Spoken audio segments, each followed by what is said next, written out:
ఉద్యోగాలు ఇప్పిస్తామంటూ నిరుద్యోగుల్ని మోసం చేస్తున్న ముఠాను అరెస్ట్ చేశారు కరీంనగర్ జిల్లా పోలీసులు.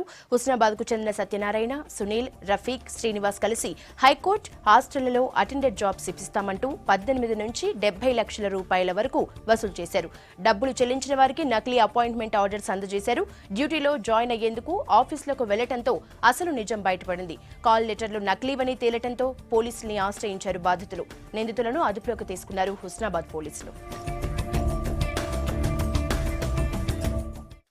నౌకర్లు ఇప్పిస్తా అని పత్తి వెంకటరెడ్డి, సత్యనారాయణ అదర్స్ వాళ్ళ దగ్గర ఒక 9.5 లక్షలు 10 లక్షలు వసూలు చేసినారు అని కంప్లైంట్ ఇస్తే మా ఎస్ఐ గారు దర్యాప్తు చేసి దర్యాప్తులో భాగంగా ఒక వీళ్ళ దగ్గరనే కాకుండా 4 మండలాలలో హుస్నాబాద్ అడ్డా పెట్టి హుస్నాబాద్ వాళ్ళు దీని ఒక హెడ్ క్వార్టర్గా తయారు చేసుకొని ఇక్కడి నుంచి దాదాపు ఒక 60-70 లక్షల వరకు ఒక 18-20 మంది దగ్గర వసూలు చేసిన వీళ్ళు.